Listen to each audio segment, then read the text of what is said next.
Hello નમસ્કાર, કેમ છો? ફરી એક વખત મારી ચેનલમાં આપ સૌનું સ્વાગત છે.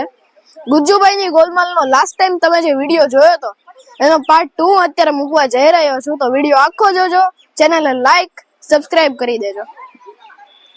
ચાલો હવે આ પાણી પી આવું, થાકી ગયો બાપા બધું બાબાને આમાંથી ને. ચાલો હવે હું જાઉં છું. આ દીધું ને સ્વામી સત્યાનંદ ઉપર વિશ્વાસ નથી ને? હવે દો હું તું કલું તું માયાવી મૂર્તિ માલા દીધુ ને અલખ નિલંદન. પણ તે માગ્યું શું? મેં મમ્મી એવું માગ્યું કે માલા દીધુ ને તમે લેડીઝ બનાવી દો. એટલે આવું મંગાતું હશે. અરે તારા જીજુ સાચું લેડીઝ થઈ ગયા તો આપણે તો મજા જ છે ને. હમણાં જોઈએ. મમ્મી આનું બહુ વધારે થઈ ગયું છે. હવે આ મહારાજનું બહુ અપમાન કરે છે. કેમ, શું થયું? છોકરીઓ જેવી હરકત કરે છે. ચાલો હું આવી જાઉં. પણ અરવિંદ તમે આ શું કરો છો? અરવિંદ નહીં, અરુણા. અરુણા કહેવાનું આજથી મને. क्या बोला तूने? मुस्कान झूठी है हमको भी डूटी है. કેમ આવા બધા ગાંડા કાઢે છે? ચાલો. અરે તે પણ આમ દેવે ને તે માગ્યું શું આ લોકોની પાસે? મેં એવું માગ્યું કે માલા દીધું હંમેશા માટે લેડીઝ થઈ જાય. અરે લંબે કાલે મેરે બાલ વેસ મોલને કિયા કમાલ. બેન આ દીધું ખાલી લેડીઝ નથી બન્યા, આ તો જો હવે વેસ મોલ ની જાહેરાત પણ કરે છે. આ દીધું ને મજા પડી લાગે. હવે આમાં હાલવા દે. હવે આમને कैसा लगा मेरा मजाक? અરે આવું મંગાતું હશે તારા જીજુનો નહીં પણ મારો તો વિચાર કર. મારે આ વરની સાથે રહેવાનું આખું વર્ષ નહીં. આ મૂર્તિ મને દે, મારે બીજું વરદાન માંગવું છે. હવે આ બીજું વરદાન મને માગી લેવા દે. લાવ મૂર્તિ. હે માયાવી મૂર્તિ, મારો વર હતો એવો ને એવો જ થઈ જાય. અલખ નિરંજન. હાશ. આ તમે બધા શું માંડ્યું છે આ માયાવી મૂર્તિનું? આ બધું ફેંકો. આ બધું કઈ કામનું નથી. આવું બધું મારા ઘરમાં મને આ કઈ ના જોવે. જાઓ દે આ બધું. કેમ જીજો થઈ ગયા ને સીધા દોલ? હવે કેમ પેલું ભૂલાઈ ગયું? મુસ્કાન झूठी है हमको भी डूटी है. એટલે આટલા વર્ષે ખબર પડી અને ડ્યુટી. અત્યાર સુધી શું ઓલા મોબાઈલ ચાર્જ કરવાનો પ્લગ સમજતો હતો? ખરી વાતો કરે છે તારો ભાઈ પણ.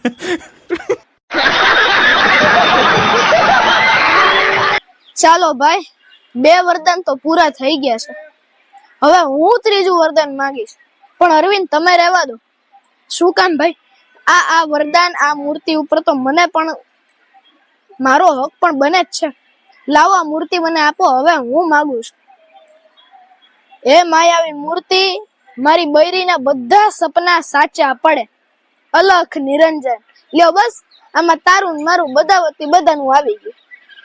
અરે પણ આ શું બોલ્યા તમે? બધા સપના સાચા પડે એમ નહીં, સાકાર થાય એમ બોલાય. અરે પણ મમ્મી, બધા સપના જો સાચા પડે તો જ સાકાર થાય ને. અરે સપના સાકાર થાય એટલે સારા સપના સાકાર થાય, સાચા પડે. પણ સાચા પડે એટલે જો તારા સપનામાં ભૂત આવ્યું અને ઈ સાચું પડ્યું તો? એટલે હા આ તો તમે મેં વિચાર્યું જ નહીં. કાંઈ થવાનું નથી સાચું થી. તમે જરાય ચિંતા કરો નહીં. આ બધા નવું કઈ કાઢતા જ નહીં. આ જે છે એ બરાબર છે. अरे कहना क्या चाहते हो? हेलो, आप जिस व्यक्ति को कॉल करना चाहते हैं वो आपको जवाब देना नहीं चाहती. फोन रख दे बोबड़े. ए जीदू મને ખબર જ છે તમે તો તાબલ તો અહીંયા આવતા લો. હા અહીંયા જો મોલારી બાપુની કથા ચાલે છે, બધા અહીંયા આવશું. ચાલ આજ રાતની બસમાં નીકળું છું. અરે ભાઈ અત્યાર સુધી ક્યાં હતા તમે? અરે ભાઈ હું કઈ ગોવા એશ કરવા થોડો ગયો તો. હું તો પેલા રામલાલ પરદેશીને ગોતવા ગયો તો. ઈ પાછો કોઈ બીજો રામલાલ મળ્યો. એટલે ત્યાં બોબડાનો ફોન આવ્યો કે ભાઈ બેન ગાંડા જેવી થઈ ગઈ છે. એટલે મેં કીધું વેરી ગુડ. એટલે મેં કીધું ભાઈ વેરી ગુડ કે તે મને ફોન કર્યો એટલે હું તાબડતોબ અહીંયા આવી ગયો. તમને ખબર છે તમારે લીધે મારે અહીંયા કેટલું સહન કરવું પડ્યું? એટલે શું સહન કરવું પડ્યું? પરમ દિવસે રાત્રે આસ્થા ચેનલ જોતી જોતી હું અહીંયા સૂઈ ગઈ, ત્યારે સપનામાં સાંઈ બાબા આવ્યા ને સાચું ઘરમાં આવ્યા, અહીંયા મારી બાજુમાં બેઠા. અરે વાહ, સાંઈ બાબા સાચા આપણા ઘરમાં આવ્યા, સારું કહેવાય. પછી રાત્રે હું ન્યૂઝ ચેનલ જોતા જોતા સૂઈ ગઈ. રાત્રે સપનામાં મનમોહન સિંહ આવ્યા. બોલો, એટલે એમણે તને શું કીધું? એ તો ક્યાં કઈ બોલે જ છે भाई मजा आया. આ એક મેં નવું શોધ્યું છે. મારો ફોન જ્યારે સાયલેન્ટ મોડમાં હોય ને ત્યારે હું કહી દઉં કે ભાઈ મનમોહન મોડ ઉપર છે, એટલે શું સામે વાળા ને મજા આવે. આ બોબડો ખબર નહીં ક્યારનો બોલાવા ગયો, હજી સુધી આવ્યો જ નથી. ખબર નહીં ક્યાં બોલાવા ગયો હશે.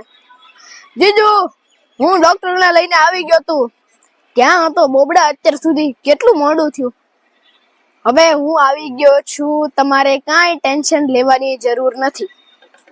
તો બોલો, તમે શું પેશન્ટ? નહીં ભાઈ, હું પેશન્ટ નહીં, હું હસબન્ડ છું. પેશન્ટ આ મારી વાઈફ છે. ઓકે, આ મને બહુ જ ગમ્યું. મારી મેથડ જરાક જુદી છે. હું વુમન સ્પેશિયાલિસ્ટ છું. આ શું બોલે છે? હવે તમે ખાલી જોયા રાખો તો શું છે આમનો રોગ. ભાઈ ડોક્ટર, હું જ્યારે આ સપનું જોઈને સૂઉં છું, રાત્રે જે જોઈને સૂઉં છું એ જ વસ્તુ મને રાત્રે સપનામાં આવે છે, અને જે સપનામાં આવે છે એ રોજ પ્રગટ થાય છે. વાહ, સરસ. આમાં સરસ કહેવા જેવું શું છે? ભાઈ આવી બીમારી તો મેં પહેલી વાર જોઈ. તો સાહેબ આ બીમારીને કહે છે શું? ડ્રીમિંગાઇટિસ. આ બીમારીનું નામ છે ડ્રીમિંગાઇટિસ. ડ્રીમિંગાઇટિસ. જીજુ એટલે શું? એટલે પણ આટલું બધું ડ્રીમિંગાઇટિસ કરીને એટલે શું, તને મતલબ ખબર છે એનો? નહીં જીજુ, મને નથી ખબર. તો તું ભાઈ શાંતિ રાખ, હવે જોવા દે. તો ભાઈ કરો ટ્રીટમેન્ટ શરૂ. મારી સામે તમારે જે કરવું હોય કરો.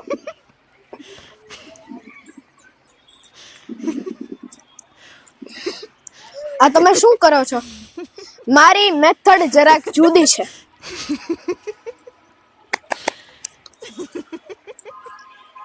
આ તમે પાવડર લગાડો છો? ભાઈ આની બેગમાં હજી ટુવાલ છે, અહીંયા નાવાનું ન કરે. નહીં કરવું, તમે ચિંતા કરો માં. મારી મેથડ જરાક જુદી છે. અલકા, આ હાથીને જો. તને આ હાથી દેખાય છે? હા દેખાય છે. એના કાન દેખાય છે? હા દેખાય છે. એના શિંગડા દેખાય છે? હા દેખાય છે. એટલે પણ ડોક્ટર, આ હાથીના શિંગડા ક્યાંથી આવ્યા? દેખાડો તો મને. જો ને આ રહ્યા શિંગડા. આ શિંગડા નહીં, આ દાંત છે. શિંગડા કરે યાર, ક્યાંથી આ ડોક્ટર પકડી આવ્યો તું? મારી મેથડ જરાક જુદી છે. હવે બસ તમે ખાલી જોયા રાખો. હવે તું આ હાથી જોઈને સૂઈ જા. નાવ ગો ટુ સ્લીપ. સૂઈ જા, સૂઈ જા, સૂઈ જા. લ્યો, સૂઈ ગઈ.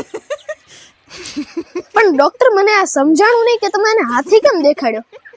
અરે ભાઈ વગારિયા, આવડા મોટા ઘરમાં હાથી આવશે કઈ રીતે?